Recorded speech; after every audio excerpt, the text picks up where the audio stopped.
बिस्मिल्लाहिर्रहमानिर्रहीम। अस्सलाम वालेकुम नाज़रीन, पाक वतन टीवी में मैं हूं आपके साथ फहद करीम। शामिल करेंगे अब तक की खास खबरें।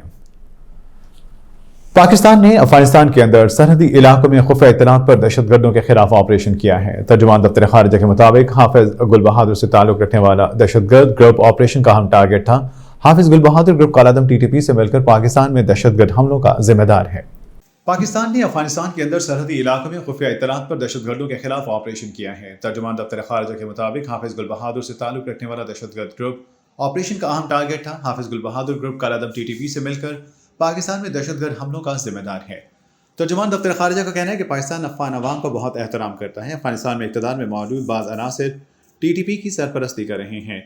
तर्जुमान दफ्तर खारिजा के मुताबिक अफगानिस्तान में इक़्तिदार में मौजूद बाज़ अनासिर TTP को पाकिस्तान के खिलाफ बतौर प्रॉक्सी इस्तेमाल कर रहे हैं। पाकिस्तान ख़वारिजी अनासिर के हिमायत करने वाले उन अनासिर को पॉलिसी पर नज़रसानी पर जोर देता है। ये अनासिर मासूम पाकिस्तानियों का खून बहाने वाले ख़वारिज दहशतगर्दों का साथ देने की पॉलिसी पर नज़रसानी करें। तर्जुमान ने कहा कि दहशतगर्द पाकिस्तान की सलामती के लिए संगीन खतरा हैं। दहशतगर्द पाकिस्तानी हदूद में दहशतगर्दाना हमलों के लिए मुसलसल अफगान सरजमीन का इस्तेमाल करते रहे हैं। तर्जुमान का कहना है कि एक ब्रादर मुल्क के खिलाफ इस तरह का रवैया कम नज़री को जाहिर करता है। गुज़श्ता कई दहाइयों में अफगान अवाम के लिए पाकिस्तान की हिमायत को नज़रअंदाज किया गया है। इन्हें चाहिए कि वो पाकिस्तानी अवाम के साथ खड़े होने का वाज़ेह इंतखाब करें। तर्जुमान दफ्तर खारिजा ने कहा कि कालादम TTP जैसे दहशतगर्द ग्रोह इलाकाई अमन और सलामती के लिए इज्तिमाई खतरा हैं। हम कालादम TTP से लाहक खतरे का मुकाबला करने में अफगान हुकाम को दरपेश चैलेंज का बखूबी अदराक रखते हैं। पाकिस्तान दहशतगर्दी के खिलाफ मुश्तरका हल तलाश करने में काम जारी रखेगा। पाकिस्तान किसी भी दहशतगर्द तंजीम को दो तरफा ताल्लुकात सबताश करने से रोकने के लिए काम जारी रखेगा। पाकिस्तान ने हमेशा दहशतगर्दी के खतरे से निपटने के लिए बातचीत और ताउन को तरजीह दी। हमने बारहा अफगान हुकाम पर जोर दिया है कि ठोस और मौसर कार्रवाई करें ताकि अफगान सरजमीन पाकिस्तान के खिलाफ दहशतगर्दी के लिए इस्तेमाल ना होने पाए। हमने अफगानिस्तान से TTP को महफूज पनागाहें ना देने का मुतालबा किया। हमने इनसे TTP की क़यादत पाकिस्तान के हवाले करने का भी मुतालबा किया। तर्जुमान का मज़ीद कहना था कि ताज़ा तरीन हमला 16 मार्च 2024 को शुमाली वज़ीरिस्तान में मीराली में सिक्योरिटी चेक पोस्ट पर हुआ। सिक्योरिटी पोस्ट पर हमले में 7 पाकिस्तानी फ़ौजियों की जानी गई। वफाकी वज़ारत दाखिला ने पंजाब हुकूमत को 15 अप्रैल से अफगान सिटीजन कार्ड होल्डर की मुल्क बदली के लिए ऑपरेशन का दूसरा मरहला शुरू करने के अहकाम जारी कर दिए। वफाकी सेक्रेटरी दाखिला आफ्ताब दुरानी की ज़ेर-ए-सदारत वीडियो लिंक इजलास में होम सेक्रेटरी पंजाब नूरुल अमीन समेत महकमा दाखिला के दीगर आला हुकाम ने शिरकत की।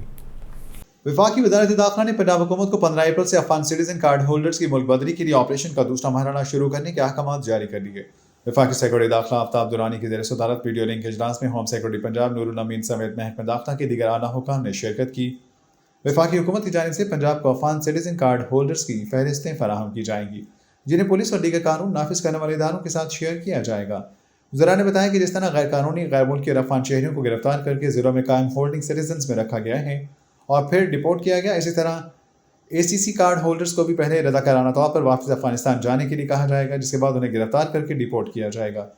ज़रा का कहना है कि अफगान सिटीजन कार्ड होल्डर्स का डाटा वफाकी हुकूमत के पास मौजूद है, जिसकी वजह से माजी में गैर कानूनी गैर मुल्कियों को ट्रेस करने में जो मुश्किलात दरपेश आईं वो अब नहीं होंगी। ज़रा ने बताया कि गैर मुल्कियों के मुल्क बदली के फ़ेज़ 2 के ख़त्म होने के फौरी बाद फ़ेज़ 3 शुरू करने के बारे में भी ब्रीफिंग दी गई, जिसमें Afghan POR proof of residence card holders को मुल्क बदल किया जाएगा।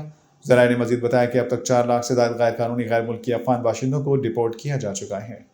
शुमाली वज़ीरिस्तान में सिक्योरिटी फोर्सेस के ऑपरेशन में 8 दहशतगर्द हलाक हो गए। पाक फौज के शबा ताल्लुकात आमा ISPR के मुताबिक शुमाली वज़ीरिस्तान में दहशतगर्दों की मौजूदगी की इत्तला पर सिक्योरिटी फोर्सेस ने ऑपरेशन किया। यह ऑपरेशन 17 और 18 मार्च के दरमियान शब किया गया, जिस दौरान दो तरफा फायरिंग के तबादले में 8 दहशतगर्द हलाक हो गए। शुमाली वज़ीरिस्तान में सिक्योरिटी फोर्सेस के ऑपरेशन में 8 दहशतगर्द हलाक हो गए। पाक फौज के शबा ताल्लुकात आमा ISPR के मुताबिक शुमाली वज़ीरिस्तान में दहशतगर्दों की मौजूदगी की इत्तला पर सिक्योरिटी फोर्सेस ने ऑपरेशन किया। यह ऑपरेशन 17 और 18 मार्च के दरमियान शब किया गया, जिस दौरान दो तरफा फायरिंग के तबादले में 8 दहशतगर्द हलाक हो गए। ISPR का बताना है कि हलाक दहशतगर्दों में हाई वैल्यू टारगेट दहशतगर्द कमांडर सहरा उर्फ जानान भी शामिल है। ISPR के मुताबिक दहशतगर्द सहरा उर्फ जानान 16 मार्च को मीराली में सिक्योरिटी फोर्सेस की पोस्ट पर हमले में मुलविस था और दहशतगर्द कमांडर कानून नाफिज करने वाले इदारों को इंतहाई मतलूब था। ISPR का कहना है कि पाकिस्तान की सिक्योरिटी फोर्सेस मुल्क से दहशतगर्दी के खात्मे के लिए पुरअज़्म हैं। वाज़ेह है कि 16 मार्च को वज़ीरिस्तान के इलाके मीराली में दहशतगर्दों ने पाक फौज की चेक पोस्ट पर हमला किया था, जिसमें कई खुदकुश हमले किए गए, जिसके नतीजे में 5 फौजी जवान शहीद हो गए, जबकि हमलों के बाद किए जाने वाले ऑपरेशन में एक कैप्टन और लेफ्टिनेंट कर्नल शहीद हुए। इस दौरान 6 दहशतगर्द मारे गए। اقوام متحدہ کے بچوں کے حقوق سے متعلق ادارے یونیسیف کو کہنا ہے کہ غزہ میں اسرائیلی جارحیت کے نتیجے میں اب تک 13,000 بچے جاں بحق ہو چکے ہیں اور ہزاروں غذائی قلت کا شکار ہیں۔ اقوام متحدہ کے بچوں کے حقوق سے متعلق ادارے یونیسیف کو کہنا ہے کہ غزہ میں اسرائیلی جارحیت کے نتیجے میں اب تک 13,000 بچے جاں بحق ہو چکے اور ہزاروں غذائی قلت کا شکار ہیں۔ یونیسیف کے مطابق غزہ میں متعدد جہاں بچے بھوک کا شکار ہیں تو وہاں ہزاروں بچوں کو مضر صحت غذا کی وجہ سے بھی صحت کے مسائل سے دوچار دیکھا جا رہا ہے، جبکہ غذائی قلت کے شکار ان بچوں میں اب رونے کی بھی ہمت نہیں رہی۔ یونیسیف کی ایگزیکٹو ڈائریکٹر کیتھرین رسلز کے مطابق ہزاروں زخمی بچے ایسے بھی ہیں جن کی کوئی اطلاعات نہیں کہ وہ اس وقت کہاں ہیں، ممکنہ طور پر وہ ملبے تلے دبے ہوئے ہوں گے۔ ایگزیکٹو ڈائریکٹر یونیسیف نے کہا بچوں کی اتنی بڑی تعداد میں اموات کی شرح کسی بھی تنازع یا جنگ میں نہیں دیکھی گئی، لیکن دنیا ان جرائم پر بالکل خاموش ہے۔ ان بچوں کے پاس اب رونے جتنی بھی طاقت نہیں بچی۔ انہوں نے مزید کہا میں ایسے بچوں کے وارڈز میں رہی ہوں جو مضر صحت غذا کی وجہ سے خون کے امراض کا بھی شکار ہیں۔ غزہ میں امدادی ٹرکوں دیگر امداد کے لیے بہت بڑے انتظامی چیلنجز کا سامنا ہے۔ اسرائیل خوراک کے نظام کو ایک منظم منصوبہ بندی کے تحت تباہ کر رہا ہے۔ واضح ہے کہ غزہ پر اسرائیلی حملوں کے نتیجے میں 20 لاکھ سے زائد افراد بے گھر ہو چکے ہیں اور 31,000 سے زائد فلسطینی شہید ہو چکے، جبکہ جنگ سے متاثرہ افراد شدید غذائی قلت کا شکار ہیں۔ سعودی حکومت نے رمضان المبارک میں نئی عمرہ پالیسی متعارف کروا دی جس کے تحت صرف ایک مرتبہ ہی عمرے کی اجازت ہوگی۔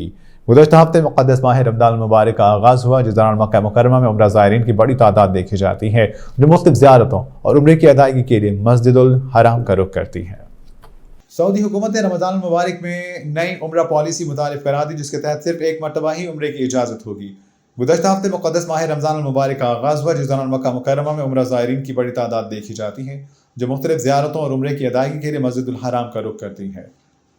لیکن اب سعودی وزارت حج و عمرہ نے کہا ہے کہ رمضان المبارک میں 2 یا 2 سے زیادہ عمرے کرنے کے لیے کوئی اجازت نامہ جاری نہیں کیا جائے گا، اسی لیے اب رمضان میں صرف ایک ہی عمرہ کرنے کی اجازت ہوگی۔ سعودی اخبار کی رپورٹ کے مطابق اس حوالے سے وزارت نے وضاحت کی ہے کہ اس پابندی کا مقصد لوگوں کی بھیڑ کو کم کرنا اور زیادہ تر افراد کو اس ماہ مقدس میں عمرہ کرنے کا موقع دینا ہے۔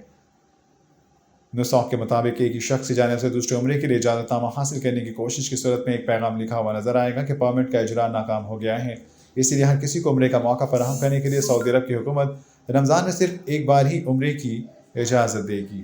خبر شامل کریں گے کھیلوں کی دنیا سے۔ ویسٹ انڈیز ٹیم کے سابق کپتان ڈیرن سیمی نے بھی پاکستان کرکٹ بورڈ PCB کی جانب سے قومی کرکٹ ٹیم کا ہیڈ کوچ بنائے جانے کی پیشکش کو مسترد کر دیا۔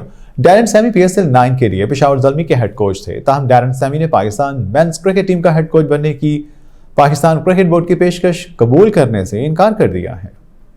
ویسٹ انڈیز ٹیم کے سابق کپتان ڈیرن سیمی نے پاکستان کرکٹ بورڈ PCB کی جانب سے قومی کرکٹ ٹیم کے حوالے سے اہم فیصلہ کیا ہے۔ ڈیرن سیمی کا کہنا ہے کہ اس وقت تمام تر صورتحال میں جو فیصلہ کیا گیا ہے اسے دیکھنا سمجھنا بہت ضروری ہے۔ اور اب خبریں عالمی افق سے۔ ماہ رمضان المبارک کے مقدس مہینے کے دوران امریکی ریپر اور پروڈیوسر سر جوناتھن ایچ سمتھ نے اسلام قبول کر لیا۔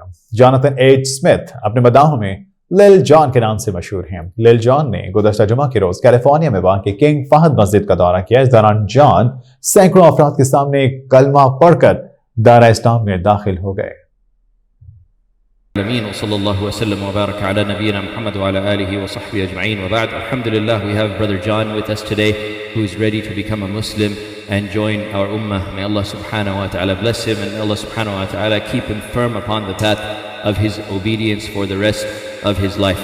Alright, Brother John, so to become a Muslim, you're going to take the testimony of faith, inshallah. So that means you're going to testify that there is no one worthy of worship except Allah alone, without any partner, and you're going to testify that the Prophet Muhammad, peace be upon him, is the servant and the final messenger of Allah. Are you ready to do this, inshallah?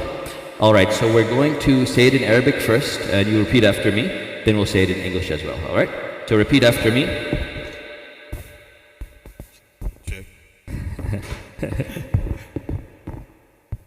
Alright, got it? Okay. Ashhadu an la ilaha إلا الله وحده لا شريك له وأشهد أن محمدا عبده ورسوله.